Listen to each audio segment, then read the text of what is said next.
Alhamdulillah wassalatu wassalamu ala Rasulillah Sayyidina wa maulana Muhammad ibn Abdullah wa ala alihi wa sahbihi wa man tabi'ahu wa mawala. Sama-sama kita hormati Mudir Ma'had Kiai Rahmatullah Al-Mukarram Al-Ustaz Luqmanul Hakim minkum walladzina utul ilma darajat. Ayat inilah yang memotivasi umat Islam dalam perjalanan sejarah Islam untuk lebih memuliakan ilmu daripada materi benda. Maka ketika sahabat Nabi itu menang melawan pasukan kafir musyrik pada tahun kedua hijrah, tepatnya 17 Ramadan, diabadikan dalam Al-Quran, Yaumal Furqan, Yaumal Taqal Jam'an, bertemunya dua pasukan besar di satu tempat 150 km dari kota Al-Madinah Al-Munawwarah, disebut dengan lokasi Badar. Dan itu yang selalu disebut-sebut para santri Ahlil Badri ya Allah. Setelah bertawassul kepada Allah dengan Nabi Muhammad SAW, kemudian bi ahlil badri, meminta kepada Allah dengan kemuliaan syuhada Badar. Ketika itu perang melawan kafir musyrik, menang umat Islam. Dan umat Islam menang tentu ada tawanan. Menebus tawanan itu biasanya dengan dinar, duit emas, dirham, duit perak. Tapi seketika Nabi SAW mengeluarkan statement yang biasa disebut dengan hadis, bahwa siapa saja yang bisa mengajar 10 anak Madinah bisa tulis baca, maka dia bebas. Padahal ketika itu umat Islam sedang miskin, susah. Tahun kedua hijrah, mereka baru saja sampai di kota Makkah, baru memulai hidup yang tidak sama dengan kehidupan mereka di Makkah. Di Makkah mereka berdagang, berniaga, sampai di Madinah mereka mesti bertani, bercocok tanam. Ketika pindah itu mereka tidak bisa bawa barang-barang, dalam keadaan secara materi finansial mereka kekurangan. Mestinya itulah kesempatan untuk mengembalikan modal, karena menebus dengan tebusan dinar itu keuntungan yang luar biasa. Tapi justru Nabi Muhammad SAW malah memberikan tawaran, siapa yang bisa mengajarkan 10 orang tulis baca, maka bebaslah dia dari tawanan perang. Itu menunjukkan Islam lebih mengedepankan ilmu daripada benda, daripada materi. Dan kalau kita lihat semua peradaban yang berdasarkan materi musnah, hilang.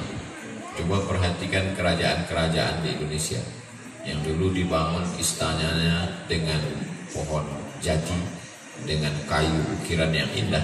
Sebagian besar istana-istana itu musnah, hilang, tak lagi ada wujudnya di atas muka bumi.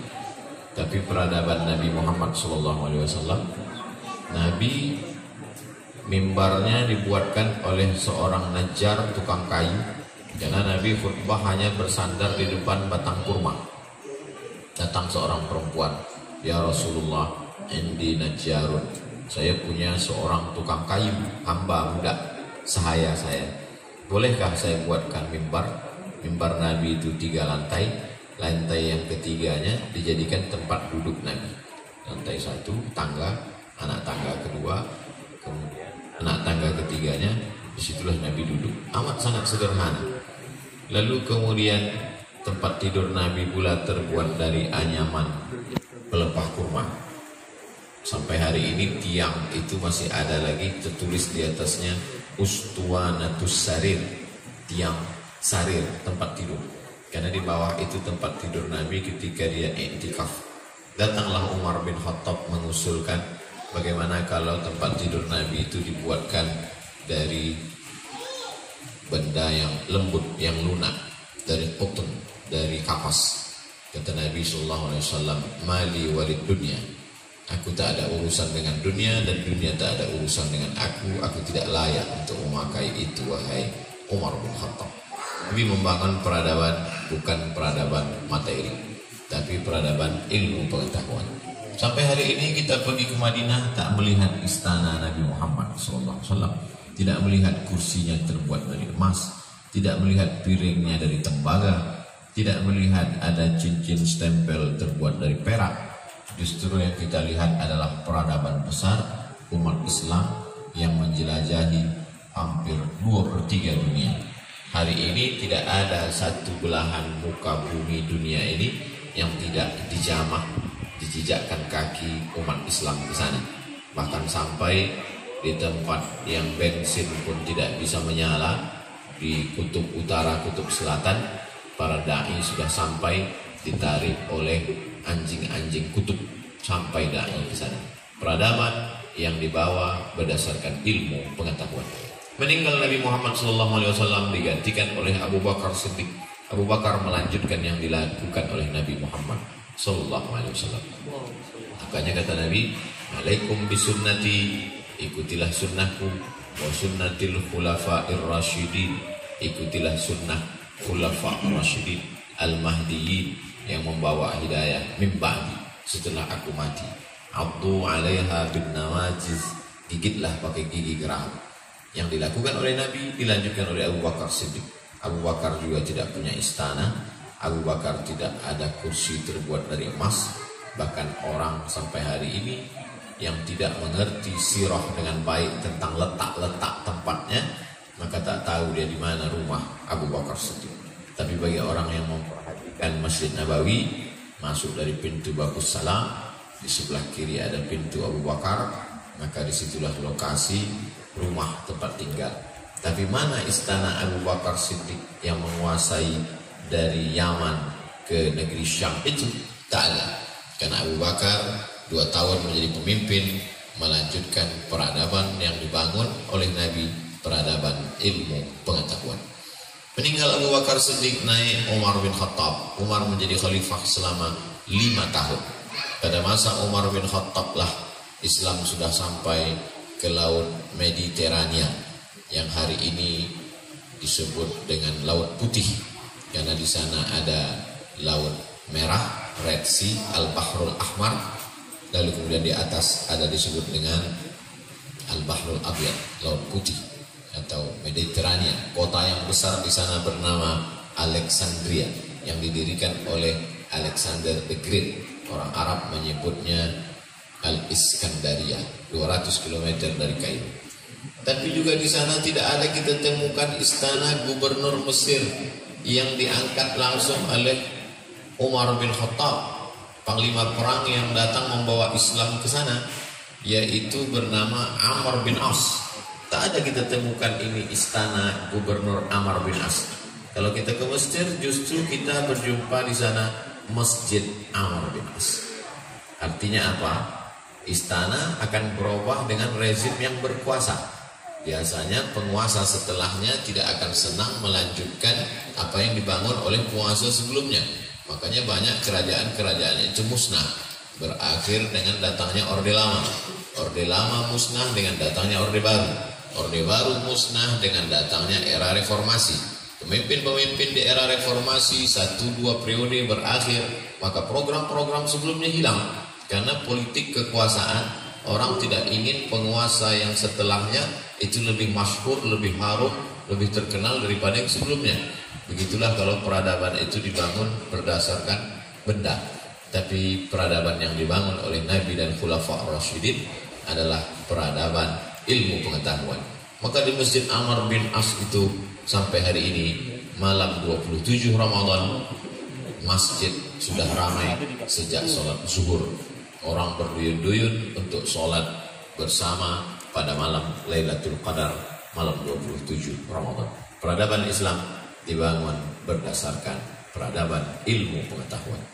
Maka saya yakin dan percaya Pondok Pesantren Matla'ul Anwar berdiri di kota Pontianak melanjutkan apa yang sudah dibawa oleh Nabi Muhammad Sallallahu Alaihi Wasallam. Politik boleh berganti, gubernur boleh berubah, republik berganti, musim hari berubah, tapi pendidikan Islam terus jalan dari sejak Islam sampai ke negeri ini sampailah hari kiamat. Maka inilah yang perlu dijaga oleh umat Islam. Karena kalau dia larut dalam gejolak yang terjadi di dunia hari ini, habis umurnya, habis energinya, habis. Bahwa kita mengikuti perkembangan politik, ya umat Islam mesti melek politik. Bahwa kita mengikuti program ekonomi, mengamati apa yang terjadi, alat komunikasi multimedia, internet, ya karena kita hidup di dunia ini, tidak bisa kita menghindarkan ini semua. Wabtaghi fima ataakallahu ad-daral akhirata wala tansa nasibaka minad dunya. Tak boleh kita tinggalkan bagian kita dari dunia ini. Maka tak boleh umat Islam tinggal di gua, tinggal di pulau, tinggal meninggalkan dunia. Tak boleh. Laisa bi khairikum man taraka dunyahu li akhiratihi wala akhiratahu li dunyahu liyusiba minhuma jami'an. Dapat dua-duanya. Itu yang diajarkan Nabi SAW. Tapi ketika condong kepada materi, benda, maka sesungguhnya itu peradaban yang hilang, musnah. Mana Parau, Fir'aun yang membangun piramid yang dulu, hilang. Kalaupun ada jasadnya, itu hanyalah mumi-mumi, daging kulit yang sudah membusuk, yang diawetkan dengan kamper. Kamper adalah kapur yang tumbuhnya di ujung pulau Sumatera dan sebagian Asia Tenggara. Pantai itu bernama Barus, maka disebut dengan kapur Barus. Orang Arab, orang Mesir, sebelum Nabi Muhammad SAW lahir, mereka sudah menjalin hubungan bisnis antara Asia Tenggara. Makanya keluarlah statement ucapan Nabi, utlubil ilma walau bisin, tutuplah ilmu walau ke negeri Cina. Dua alasan mengapa Nabi menyebut itu. Yang pertama, peradaban timur diwakili oleh Cina. Yang kedua, karena memang itulah tempat yang paling jauh.